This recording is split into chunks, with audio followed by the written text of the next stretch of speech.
Super Saravana stores. Stalin 45 விழுக்காடு வாக்கு ஒரு இன்டாக்ட் அணியை வச்சு தாண்டுவார் நான் உறுதியா நம்புறேன். இன்னைக்கு அதே திமுக தன்னுடன் இருக்கின்ற கூட்டணி கட்சிகள் பலிகாடு ஆக்குதா சார்? கொங்கு மண்டலத்திலும் செல்வாக்கு இருக்குங்கிறது என் கருத்து. அப்படியா சார்? கண்டிப்பா. அதனாலதான் இந்த முக்குளத்தூர் பகுதியில நீ ஸ்டாலின் ஓபிஎஸ் பிரச்சாரத்துக்கு அனுப்பும் போது கொங்கு மண்டலத்திலும் ஈரோடு, கோயம்புத்தூர், திருப்பூர் போன்ற பகுதிகளில் ஓபிஎஸ் அனுப்புனா எடப்பாடி ஒரு அபகரிச்சிட்டாரு, ஒரு ஜாதிக்கு எல்லாத்தையும் எடுத்துட்டு போயிட்டாருங்கிற. தமிழகத்தில் மொத்தம் 78 தொகுதிகள், அதில் திமுக 64 ஜெயிக்கிறதுக்கு காரணமே விசிக. 8 சீட்டு கொடுக்கும் போது விசிகாவோட வெயிட்டேஜை ஸ்டாலின் ஏத்துக்கிட்டாருன்னு அர்த்தம். காங்கிரஸ்ல 17 எம்எல்ஏல 14 எம்எல்ஏ கார்த்திக் சிதம்பரத்துக்கு ஆதரவாளர் லெவல்ல இருக்கிறாங்க.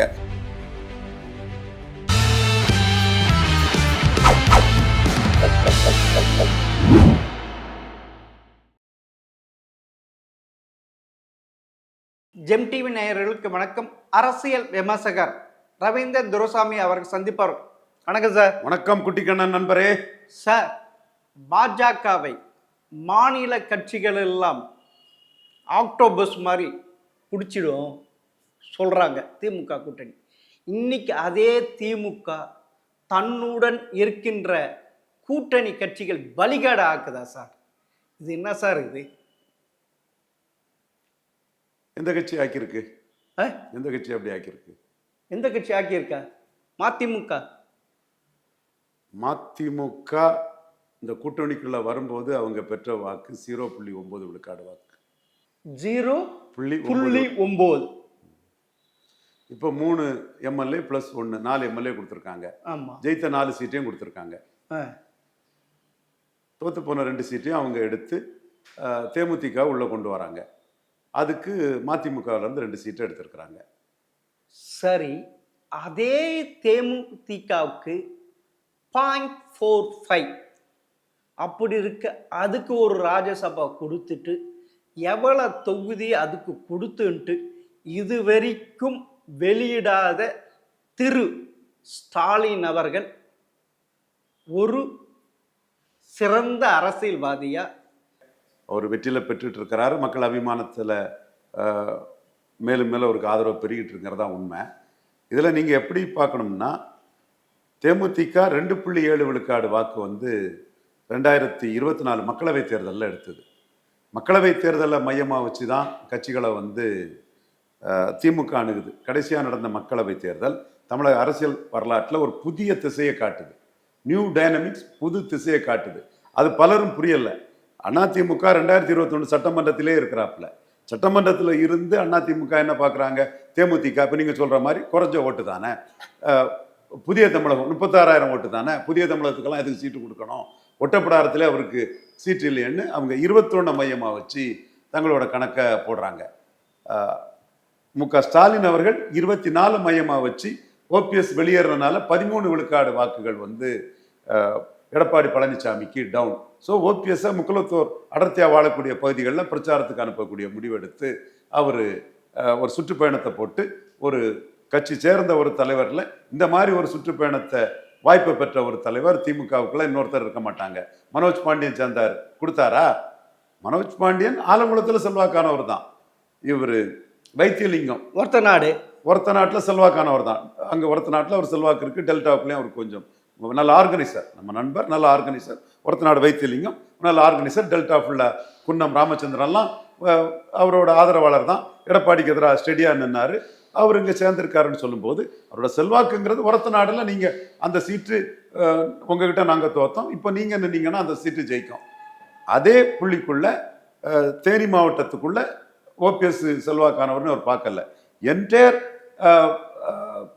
தமிழகத்தில் முக்குளத்தூர் வாழக்கூடிய பகுதியில் ஓபிஎஸ் செல்வாக்கானவர்னு இன்னைக்கு அந்த சுற்றுப்பயணத்தை போட்டிருக்கிறாரு. நான் வேணா அந்த சுற்றுப்பயணம் இதை படித்து காட்டுறேன், அதை நீங்கள் பார்க்கணும். சுற்றுப்பயணம் சாத்தூர்லேருந்து பிரபாகரன் ஒரு தம்பி அனுப்பியிருக்கிறான்.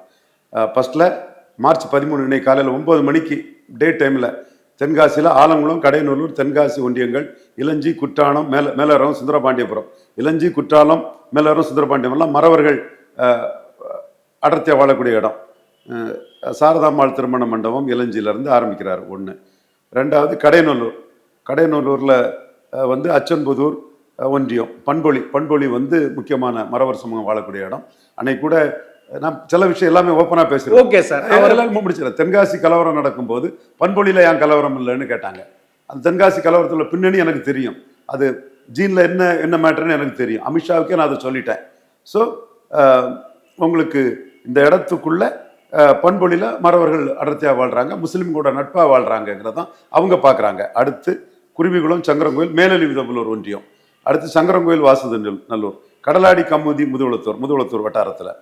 அடுத்தால பரமக்குடியில் நயனார் கோயில் பகுதி, திருவாடன ஒன்றியம். இப்படி ஒரு ரவுண்டு போட்டிருக்காரு. என்ன பொறுத்தளவில் ஓபிஎஸ்க்கு கொங்கு மண்டலத்திலேயும் செல்வாக்கு இருக்குங்கிறது என் கருத்து. அப்படியா சார்? கண்டிப்பா சார். ஓபிஎஸ் மாதிரி ஒரு அரசியல் தலைவர் தமிழகத்தில் இதுவரைக்கும் கண்டிடாது.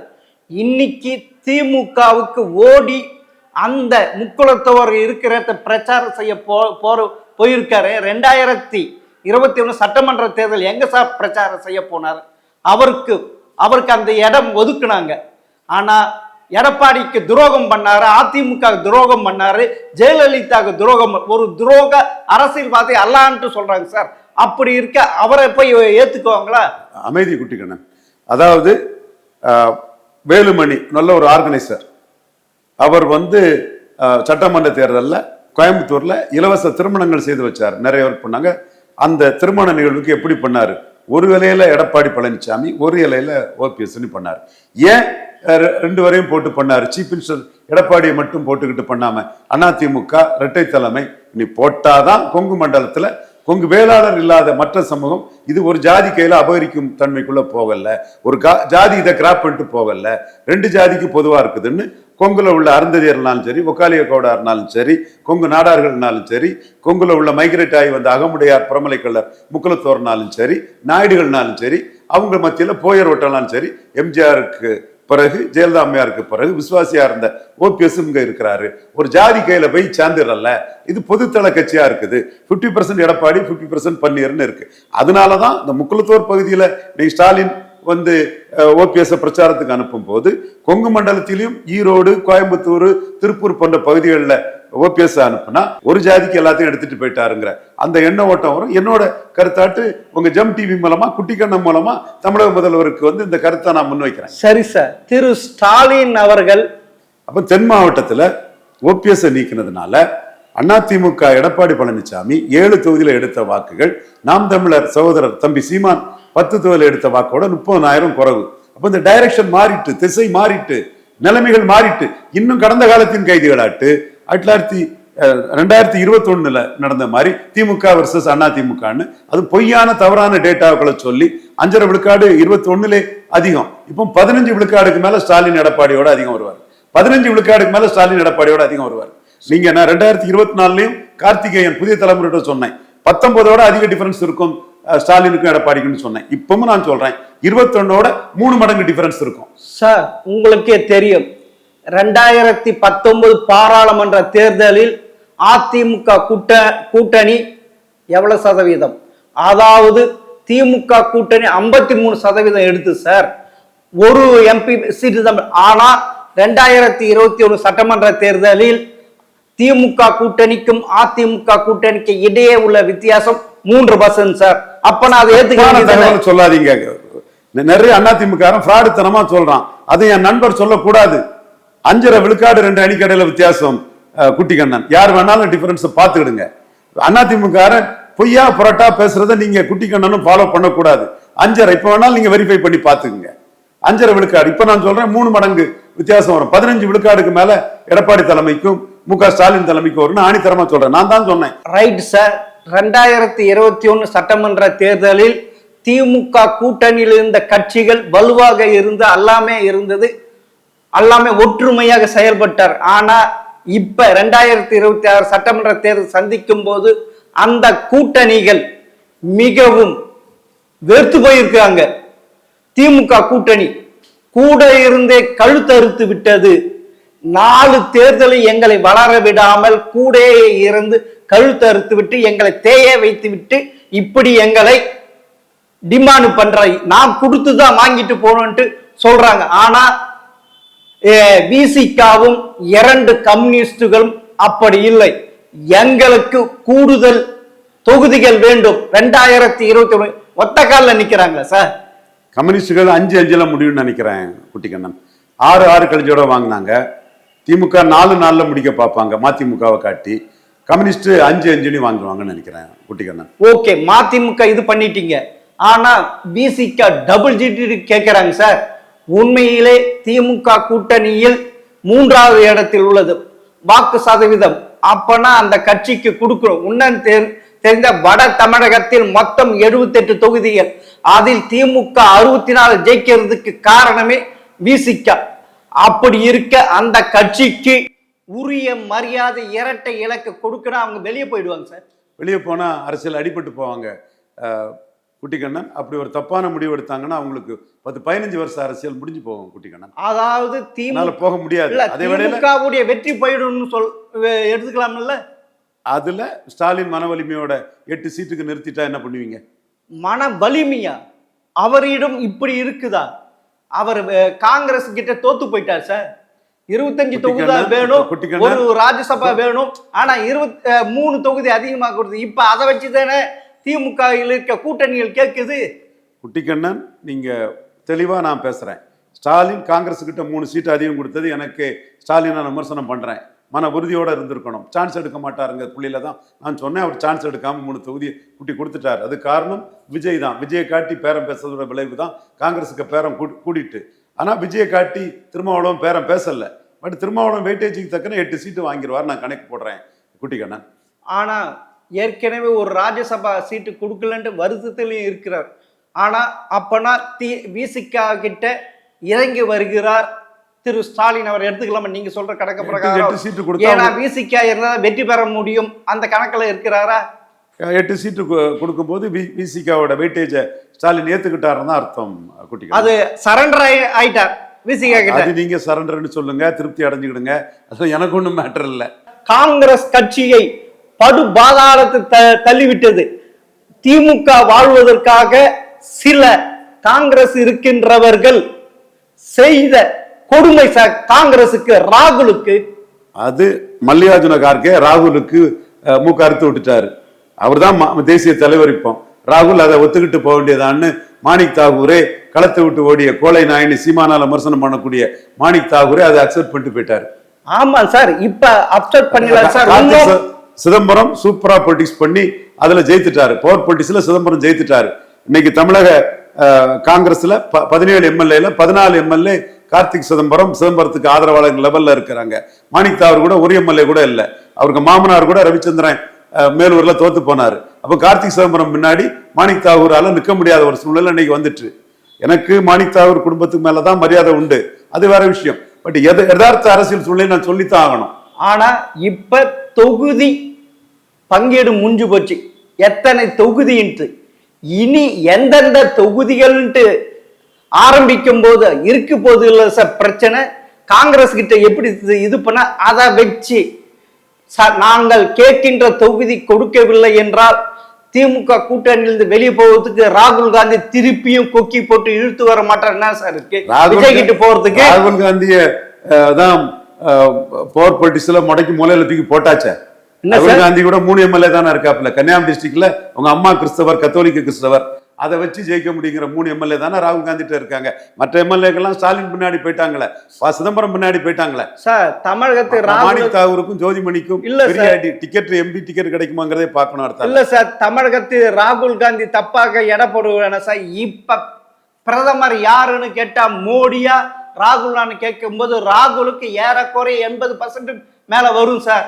அப்படிப்பட்ட ராகுல தான் சார் காங்கிரஸ்காரங்க ஏத்துக்கிறாங்க, பொதுமக்கள் ஏத்துக்கிறாங்க. அப்படி இருக்கிறப்ப 28 தொகுதிகள் திமுக கொடுத்த பிறகு அது 2011 நடந்த இதுதான் திமுக சந்திக்க போது திரு ஸ்டாலின் சந்திக்க போகிறார் சார். 98ல என்னாச்சு? எங்கேயுமே டெபாசிட் கிடையாது. 98ல எங்கேயுமே டெபாசிட் கிடையாது. 2014 வசந்தகுமார் மட்டும்தான் டெபாசிட். வசந்தகுமார் இந்த நாடார் வசதியானவர். சோனியாவுக்கு செல்வாக்கும் வசந்தகுமார் செல்வாக்கும் சேர்ந்து 30 விழுக்காடு வந்து அதை தாண்டி செல்வாக்கு காட்டினது கார்த்திக் சிதம்பரம் தான். கார்த்திக் சிதம்பரம் தான் 2வது பெரிய செல்வாக்கு. அது கார்த்திக் சிதம்பரத்துக்கு செல்வாக்குல இண்டிவிஜுவல் கார்த்திக் சிதம்பரத்துக்கு செல்வாக்கு தான். செட்டியார், முத்தரையர், கள்ளர், அவங்க குடும்பத்துக்கு வேண்டியவங்களாம் அங்கே போட்டு 10 விழுக்காடு ஓட்டு வந்தது. அதில் ராகுல் காந்திக்கு என்ன இருக்கு? விஜயை நேரடியாக சந்திக்க முடியாத திரு ஸ்டாலின் அவர்கள் ஒரு கோடை சார். அவருடைய பர்சனல் விஷயத்தை தோண்டி துருவி இன்னைக்கு எடுத்து வந்திருக்கார் சார், அவரை பேரை கெடுக்கிறதுக்கு. அப்பனா அவர் பயந்து போயிருக்கிறாருல்ல விஜயை பார்த்து. உண்மையிலே அது ஏத்துக்கணும் இல்ல. சீமான் சொல்றாரு கொடுஞ்சனியன் அரெஸ்ட் பண்ணி போடணுங்கிறாரு சார். அது இருக்கட்டும் சார், இது அவருடைய பர்சனல் லைஃப், அவருடைய பர்சனல் லைஃப் தொடரலாமா சார்? அது பயந்தாங்கோலிகளுக்கு அரசியல்வாதிகள் தானே சார். இந்த விஷயத்த நான் பேச மாட்டேன். என் ஃப்ரெண்ட் சையது, இதுதான் உண்மையான அரசியல் நோக்கர்கள், உண்மையான பத்திரிகையாளர். பர்சனல் விஷயத்தை யாருமே தொடாதவங்க ஜென்டில்மேன் சார். அது நீங்க ஜென்டில்மேன், மிக்க நன்றி சார். நன்றி. என் ஃப்ரெண்ட் சையது முகமது சொல்லுவான், தங்களை டிஃபெண்ட் பண்ண முடியாத பெண்களை பற்றி பேசக்கூடாது சொல்லுவாங்க. நான் பேசுனது கிடையாது. ஸோ அந்த விஷயத்தை தாண்டி வேற விஷயத்தை கேளுங்க. விசிகாவுக்கு 8 தொகுதி என்ன போறீங்க, கம்யூனிஸ்டுக்கு 5 தொகுதி இப்படி கொடுத்துட்டா சார் ஏத்துக்குவாங்களா? பாவம் சார். 4 சட்டம் இருக்கவே இருக்கு. பாஜக எதிர்ப்பு இருக்குல்ல குட்டிக்கண்ணன், இருக்கவே இருக்கு. பாஜகவை எதுக்குன்னு ஒரு இதை சொல்லிட்டு எத்தனை நாளைக்கு அந்த, அதாவது தெருவுல ஒரு மந்திரவாதி இல்ல, மாங்காய் செடி முளைக்க வைக்கிறேன் பாரு, மாங்காய் செடி முளைக்க வைக்கிறேன் பாரு சொல்லி ஏமாத்துவான் சார். அதே மாதிரி 4 தேர்தல்ல ஏமாத்தினாரு திரு ஸ்டாலின் வாருங்க. அதையே மக்கள் ஏத்துக்குவாங்களா? இனி இப்படிதான் இவர் சொல்லிட்டு இருப்பாரு. ஆமா சார். அப்படி மட்டும் பார்க்க முடியாது குட்டிக்கண்ணன். ஆர்கே நேரம் சந்திச்சதுனால ஸ்டாலினும் 10 சீட்டு காங்கிரஸுக்கு கொடுத்துருக்காண்டா. 4.3 விழுக்காடு எடுத்தவங்களுக்கு 5 சீட்டே கொடுத்துருக்கலாம். இந்த ஜோதிமணி இவங்களுக்கெல்லாம் சீட்டு இல்லாமலே, மாணிக்காவருக்கெல்லாம் சீட்டு இல்லாமலே அடிச்சிருக்கலாம். நீங்கள் ஒரு 10% தாண்டினவங்க கன்னியாகுமரி வசந்தகுமார் ஒரு சீட்டு எடுத்துடுங்க, திருநாகரசனனுக்கு ஒரு சீட்டு, ஆருணுக்கு ஒரு சீட்டு, கார்த்திக் சம்பரத்துக்கு ஒரு வீட்டு 4, இன்னொன்று வடக்க இந்த நாசே ராஜேஷ் கோனார் கம்யூனிட்டி அது சம்பந்தி ஒரு சீட்டு, 5 விழுக்காடு தாண்டி 5 பேருக்கு சீட்டு போதுங்கன்னு முடிச்சிருக்கலாம். 10 சீட்டு கொடுத்து மாணிக்தாவருக்கு சீட்டு கொடுத்தது, ஜோதிமணிக்கு சீட்டு கொடுத்தது, இதெல்லாம் வேஸ்ட் பண்ணிட்டார் ஸ்டாலின். காரணம் என்னன்னா அவரும் இது ஆர்கே நேரில் டெபாசிட் இழந்துட்டார். நான் அன்னைக்கும் சொல்லியிருக்கேன், என்னைக்கும் சொல்லியிருக்கேன். எல்லா இடமே என்னைக்கு நான் ஒரே மாதிரி பேசக்கூடியாது. ஆமாம் சார். அப்போ அவரும் வந்து அதிமுக பிளவுபட்டுட்டு நம்ம ஜெயித்திரலாம், அது 2ஆ போகும்னு நினைக்கும் போது அவர் 3ஆவது வந்தபோது அவருக்கு ஒரு அச்சம் வந்துட்டு, அந்த அச்சத்துல தான் இவங்களுக்கு எல்லாமே அள்ளி கொடுத்துட்டாரு. அல்லது 25 விழுக்காடு எடுத்த அவரு 4 விழுக்காடு எடுத்த காங்கிரஸுக்கு ஏன் 10 சீட்டு கொடுக்கணும்? நான் 25 விழுக்காடு எடுத்திருக்கேன், நீங்க 4 தான் எடுத்திருக்கீங்க, 5 சீட்டு போதுன்னு அப்பவே தடுத்திருக்கணும். அப்ப கொடுத்துட்டாரு, இப்ப தடுக்க முடியாம திணறாரு. 29 தடுப்பாரான்னு பார்ப்போம். உண்மையிலே இப்ப திமுக ஒரு இக்கட்டான நிலைமையில மாட்டிக்கிச்சு இல்ல. எவ்வளவு தொகுதி ஒதுக்குது, எந்த இடம் ஒதுக்குறதுன்ட்டு இருக்கிறப்ப 2021 சட்டமன்ற தேர்தல் வேற ஆப்ஷன் இல்லை. அதனால ஆனா இன்னைக்கு விஜய் என்ற ஃபேக்டர் இருக்கிறார். அப்படிக்க எந்தெந்த தொகுதி ஒதுக்கும் போது தான் கேட்கும் தொகுதி வெளியே கொடுக்கலன்னா காங்கிரஸ் வெளியே போயிடும், பின்னாடியே விசிகா போயிடும், பின்னாடியே 2 கம்யூனிஸ்ட் விஜய் பக்கம் போயிடுவாங்க சார். அப்படி போறப்ப திமுக நட்டாட்டில் நிற்க வேண்டியதுதான். அதாவது பேராசை பெருநஷ்டம் அப்படிதான் அடைய போகிறாரா திரு ஸ்டாலின் அவர்கள்? இது உங்க ஆசையா இருக்கலாம் குட்டிக்கண்ணன். ஜோதி பாசு மாதிரி ஒரு அணியை அப்படி கட்டமைச்சிருவாரு, தெளிவா நின்றுவாரு. ஸ்டாலின் வந்து 45 விழுக்காடு வாக்கு ஒரு இன்டாக்ட் அணியை வச்சு தாண்டுவாரு, நான் உறுதியா நம்புறேன் குட்டிக்கண்ணா. ஆனா இந்த கூட்டணியில இன்னும் கூட ஸ்டாலின் வந்து வன்னியர்கள் அவருக்கு எதிராக இருக்கிறதுனால வன்னியர் கம்யூனிட்டிக்கு வந்து குருவுக்கு மகளுக்கு கூட பெரிய அமைப்பு பலம் இல்லை அவங்கள்ட்ட. குரு இமேஜுக்காக குருவுக்கு மகளுக்கு கூட ஒரு சிதம்பரம் இந்த பகுதிகளில் ஒரு குருவுக்கு செல்வாக்கள் இடத்துல ஒரு சீட்டு கொடுக்கலாங்கிற மாதிரி தான் என்னோட ஸ்டாலின் தான் முடிவு பண்ணணும். ஆனா இது வரைக்கும் 2019, 2021 உள்ளாட்சி தேர்தல், 2000 பாராளுமன்றத்தின் 4 தேர்தலையும் இன்டாக்டா இருந்த கூட்டணி அது வெற்றி அறுவடை செஞ்சது. பாஜக என்ற பிம்பத்தை காட்டி காட்டி பார் உங்களை பிடிச்சிட்டு போயிடுவா, தமிழகத்தை பார்ப்படித்தோ சொல்லி சொல்லி இது பண்ண. ஆனா இன்னைக்கு அந்த கூட்டணி இன்டாக்டா இருக்கா? தேவையில்லாமல் கமலஹாசன் சேர்த்தது, தேவையில்லாமல் பிரேமலதா சேர்த்தது, ஊர் பேர் தெரியாத லெட்டர் பேடு கட்சி சேர்த்தது, இதெல்லாம் இது தேவையா? அப்படின்னா 2026 சட்டமன்ற தேர்தல் நமக்கு தோல்விதான் என்ற பயத்தில் இப்படி பண்ணிட்டு இருக்காரா திரு ஸ்டாலின் எந்தவித தெளிவு இல்லாமல் ஏதோ குழம்பி போயிருக்கிறாரா? ரொம்ப கடுமையான வார்த்தைகளை ஒரு தலைவரை பற்றி சொல்றீங்க குட்டிக்கண்ணன். 3வது முறையும் ஸ்டாலின் வெற்றி பெறுவார்ங்கிற அளவுக்கு தான் அவருடைய அரசியல் நிலவரம் இருக்குது. சீமான் தனிச்சு போட்டிடுறது வரை ஸ்டாலின் தான் இங்கே முதல்வருங்கிற சூழ்நிலை இருக்குது. நான் மீண்டும் சொல்கிறேன், 1957 62 காமராஜ் உயரத்தில் ஸ்டாலின் இருக்கிறாரு. 1-1 தான் ஸ்டாலினை தோற்கடிக்க முடியும். 4 முனை போட்டின்னு சொல்லும்போது 15 விழுக்காடு வாக்குக்கு மேலே எடப்பாடியை விட ஸ்டாலினுக்கு அதிகம் நம்புகிறேன். இன்னும் அபண்டன் காஷனா ஏமாளியா முத்திரையர் சமூகம் வந்து ரெட்டலைக்கு ஓட்டு போட்டுட்டு இருக்காங்க. அந்த சமூகத்தில் செல்வாக்கானவர் என் நண்பர் கே செல்வகுமார், குருமணிகண்டன்லாம் ரொம்ப பவர்ஃபுல் ஸ்பீக்கராக கூட இருக்கிறாரு. இவங்க லெவலில் ஒரு சீட்டு இன்னைக்கு ஆதரவு கொடுத்துட்டாப்புல கே செல்வகுமார். அவருக்கும் கூட ஒரு சீட்டை கொடுத்தா முத்திரையர்கள் மத்தியில் 2021 விட ஸ்டாலினுக்கு அதிக வாக்கு வரும்னு நான் உறுதியாக கருதுறேன். ஆனால் இன்டாக்டா இல்லையே சார், அந்த கூட்டணி கட்சிகள் ஏற்கனவே அதை வளர்ச்சி பெறல. கூட்டணிக்குள்ளேயே வச்சுட்டு பெரிய லெவலில் போராட்டம் நடத்த எதுவும் இருக்க தேஞ்சு போயிருக்கு கூட்டணி கட்சிகள். விசிகாவும் சரி, 2 கம்யூனிஸ்ட் கடி, மதிமுக எதுக்குமே எதுவும் இல்லை. ஓட்டே வாக்கு சதவீதம் இல்லையே. எந்த சதவீதம் வச்சு நீங்க கணக்கு போடுறீங்க? மதிமுக 2011 கண்டஸ்ட் பண்ணல. 14 மோடி பிரதமர்னு ஒரு நல்ல வாக்கு வலிமை எடுத்தாங்க. 16 மக்கள் நல கூட்டணியிலேருந்து 0.9 விழுக்காடு எடுத்தாங்க. அதுக்கு பிறகு 19 அவங்க வந்து திமுக கூட்டணியில் உதயசூரியனில் 2 இடங்கள் பெற்றாங்க. அதற்கு பிறகு துரை வைகோ வந்து 1 இடம் பெற்றார். ஓகே, அதில் வந்து அவங்க ஆப்ஷன் இல்லாதனால ஒரு சின்ன பாதிப்பு அவங்களுக்கு இருந்திருக்குங்கிறது நமக்கு தெரியுது. நான் வந்து எதுனாலும் டேட்டா படி நியாயத்தை பேசக்கூடிய ஆள். இப்போ அவங்க 4 இடங்கள் பெற்றிருக்காங்க. 4மே எம்எல்ஏ போஸ்ட்டுங்கள் லெவல்லையும் 4 வெற்றி பெற வைக்கக்கூடிய பொறுப்பையும் முக ஸ்டாலின் எடுத்துக்கிட்டாரு. இப்போ நீங்கள் கலைஞரை பொறுத்தவரை வெற்றி பெற வைக்கக்கூடிய பொறுப்பை எடுக்க மாட்டார். ஸ்டாலின் வந்து கூட்டணி கட்சியை வெற்றி பெறக்கூடிய பொறுப்பையும் எடுத்து செயல்படுறாருல்ல, அந்த இடம் தானே ஸ்டாலினுக்கு சிறப்பை காட்டுது. பாமகவுக்கு எதிராக அத்தனை இடத்துலையும் உதயசூரியன் தான் நிற்குன்னு அடிச்சார் பாருங்க. அதே அடி 21 அவர் எடுத்திருக்கணும். பட் அதில் தானே ஸ்டாலின் கலைஞரோட உயர்ந்து நிற்கிறாரு. நீங்கள் டேட்டா படி பேசணும். நானும் டேட்டா படி தான் பேசணும் சார். 2021 எப்படி சார்? 75 அதிமுக கூட்டணி 75 10 வருஷம் ஆட்சியில் ஆன்டி இன்கம்ஸ் இருந்தது. அப்படி இருந்தாலும் அவளுக்கு தொகுதி இருக்கு. ஆனால் அன்னைக்கு டிடிவி வெளியே போகாதிருந்தா அன்னைக்கே யாருக்கும் 118 கிடைக்காம சட்டசபை அமைஞ்சிருக்கு சார். இதுதான் உங்களுக்கு தெரியாது. நான் என்னோட கணக்கில் சேர்றேன். உங்களுக்கு எல்லாமே அரித்மெட்டிக் நல்லாவே தெரியும். குட்டிக்கண்ணன், அன்னைக்கு வந்து டிடிவி சசிகலா அந்த பாதிப்பை முக்குலத்தோர் சமுதாயத்தில் முதலமைச்சராக வந்தவரும் பெரிய உயரத்தில் இருந்தவருமான ஓபிஎஸ்ஸை வச்சு அவங்க தடுத்தாங்க. அது 50 முக்குலத்தோருக்கு 50 எடப்பாடி பழனிசாமி வெள்ளாள கவுண்டருக்குன்னு சொல்லும்போது ஒரு பொதுத்தள கட்சி இமேஜ் இருந்தது. அதுக்கு பிறகு மொத்தமாக ஓபிஎஸ்ஸை நீக்கினதுனால 2024 அரசியல் திசை மாறிட்டு குட்டிக்கண்ணன். இதுதான் திரும்ப நான் சொல்றேன். சீமான் மீது வன்மையும் பொறாமையும் காழ்ப்புணர்ச்சியும் கொண்ட துக்ளக் ரமேஷ், சீமான் மீது வன்மையும் காழ்ப்புணர்ச்சியும் பொறாமையும் கொண்ட ரங்கராஜ் பாண்டே, சீமான் மீது வன்மமும் காழ்ப்புணர்ச்சியும் பொறாமையும் கொண்ட இந்தியா டுடே மணி இந்த உண்மையை மறைக்கிறாங்க. நான் உண்மையா டேட்டாவோட சொல்றேன் குட்டிக்கண்ணன். நான் ஏத்துக்கிறேன் சார், உண்மைதான் சார். ஆனா இன்னைக்கு இருக்கிற நிலைமையில பார்த்தீங்கன்னா இவர் கட்டமைப்பது என்ன? திரு ஸ்டாலின் அவர்கள் என்டிஏ வெர்சஸ் தமிழ்நாடு, இது தோல்வி பயத்தின் அறிகுறி. அதுவே திருச்சிக்கு வந்த திரு மோடி அவர்கள் என்ன சொன்னாரு?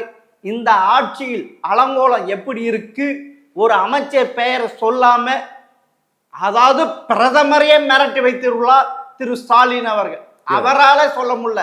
திரு நேரு அவர்கள் தான் அந்த ஊழல் பட்டியல் சேர்ந்தவர், அது செய்திருக்கார், வெளிப்படையே சொல்ல முடியல சார். அப்பனா நான் 2026க்கு அப்புறமா உங்களுடன் நல்ல நட்பில் இருக்கிறேன்ட்டு சொல்லி அவர் மடமாற்றி இருக்காரா? காங்கிரஸுக்கு வெளியே தர போறாரா? குட்டிக்கண்ணன், நான் வந்து தெளிவாக என்னோட கருத்தை நான் சொல்கிறேன். என்னை பொறுத்தளவில் நான் வந்து காங்கிரஸ் தான் நான் எதிரியாக பார்க்குறேன். மோடிக்கு காங்கிரஸ் தான் எதிரியாக பார்க்குறேன். காங்கிரஸுக்கு ஒரு வாலாட்டு, தொங்கு சதையாட்டு, ஒட்டுணியாட்டு, ஊதுகுழலாட்டு வரும்போதே மோடி மீது வன்மத்திலையும் காங்கிரஸ் ராகுல் காந்திக்கு ஒரு ஸ்டூஜாட்டு எடுபடியாக வந்த விஜயை அடித்து நொறுக்கணுங்கிறதான் மோடிக்கிட்ட நான் கொடுத்த சஜஷன். அதுதான் இங்கே தமிழ் மண்ணுக்குள்ளே ஓடுது. சசிகலாவுக்கு பிறகு மோடி வேகமாக அடிக்கிறது விஜயை தான் நமக்கு தெரியுது. அதை கூட எதிர்த்து என்னதான் அடிக்கிறாங்கன்னு சொல்லி அதை ஃபைட் பண்ண முடியாத ஒரு பரிதாபமான நிலைமையில் விஜய் இருக்கிறார், மாட்டிக்கிட்டார். ஜனவரி 8ஆம் தேதி நியூஸ் 18லே விஜய்க்கு சரியான ட்ரீட்மெண்ட் உண்டு, விஜயை அடிச்சு நொறுக்குவோங்கிறத சொன்னோம். காரணம் விஜயோட நடவடிக்கை ப்ரோ ராகுல் காந்தி. இப்போ ஸ்டாலினை பொறுத்தளவில் என்னோட பார்வையில் காங்கிரஸ் இன்க்ளூசிவ் அலைன்ஸில் இருக்கக்கூடிய ஸ்டாலினை தான் நான் எதிர்த்து பேசுகிறேன் மோடிக்காக. அதில் என் சகோதரன் பாண்டியோட கருத்து வேறையா இருக்குது, அவன் என் சகோதரன் தான். அது கருத்து மாறுபட்டதுனால அவன் என் சகோதரன் இல்லைன்னு ஆயிராது. அதனால அவன் தொடர்பான ஜாதி தேசபக்தியும் தெய்வபக்தியும் உள்ள ஜாதிங்கிற என் நிலைப்பாட்டிலிருந்து சிறிதும் புரட்சி வராது. என் சகோதரன் துக்ளக் ரமேஷ் அதில் மாறுபட்டு பேசுகிறான். பட் என்னோட நிலைப்பாடு மோடியின் நிலைப்பாடும் காங்கிரஸ் தான் எதிரிங்கிறதுலையும் 29ல் மோடி மீண்டும் பிரதமராக வர்றதுக்கு அளிக்கப்பட வேண்டிய சக்தி, 26ல் அடிச்சு நொறுக்கப்பட வேண்டிய சக்தி ஜனநாயகன் பட ஹீரோ விஜய்கே டிவிகேங்கிறதா நான் மோடி கிட்ட சொல்லிட்டு இருக்கேன், அமித்ஷாட்ட சொல்லிட்டு இருக்கேன், நட்டாட்ட சொல்லிட்டு இருக்கேன், சந்தோஷ் சொல்லிட்டு இருக்கேன், நிதின் நாபின் சின்ஹாட்ட சொல்லிட்டு இருக்கிறேன். இன்னும் சொல்ல போனா இன்னைக்கு காலையில் ஒரு பதிவில் சந்தியா ரவிசங்கர்னு ஒரு பெரிய ஒரு பவர்ஃபுல் ஃபைட்டர் ஜேர்னலிஸ்ட் அவங்க மரியாதை இன்னைக்கு அவங்க மேலே உண்டு. அப்போ நீங்கள் பினராயி விஜயனை சப்போர்ட் பண்ணுறீங்களான்னு கூட அந்த சிஸ்டர் கேட்டுட்டாங்க ஷுவரா. அப்போ நான் என்ன சொல்கிறேன்னா, எனக்கு காங்கிரஸ் கேரளாவில் வந்துடக்கூடாது, கம்யூனிஸ்ட் வந்தாலும் பரவாயில்லைங்கிறதான் என்னோட வியூ பாயிண்ட். அந்த இடத்துக்குள்ள நான் என்ன பார்க்குறேன்னா, சசி தரூரை அவங்க சிஎம்மா சொல்லிட்டாங்கன்னா அது கிறிஸ்டின் முஸ்லீம் போட்டுருவாங்க, வேணுகோபால நாயரை சொல்லிட்டாங்கன்னா கிறிஸ்டின் முஸ்லீம் போட மாட்டாங்க.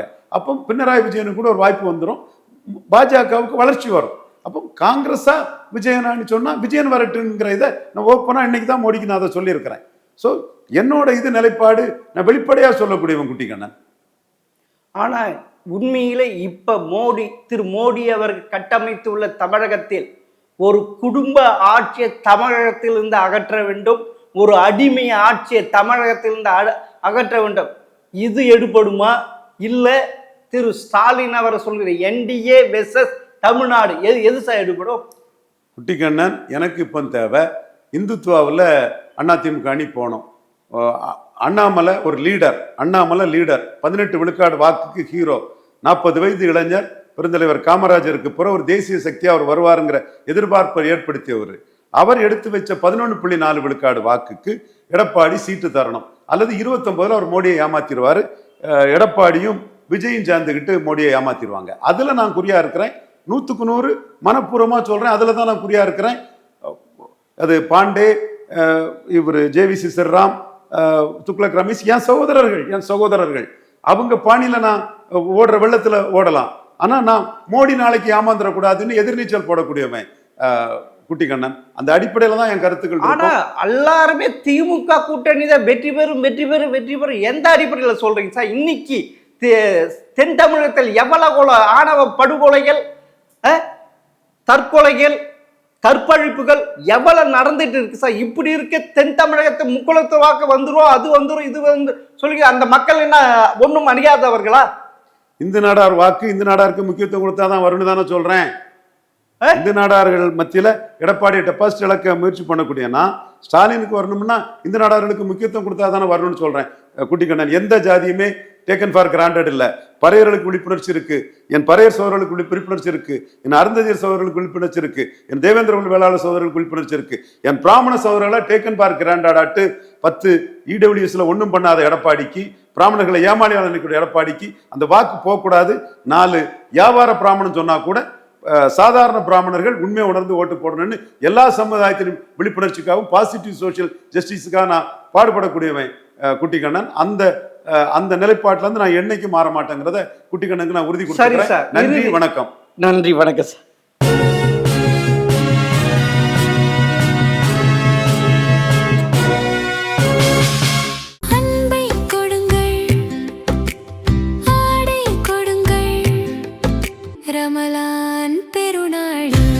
Super Sarvana Stores.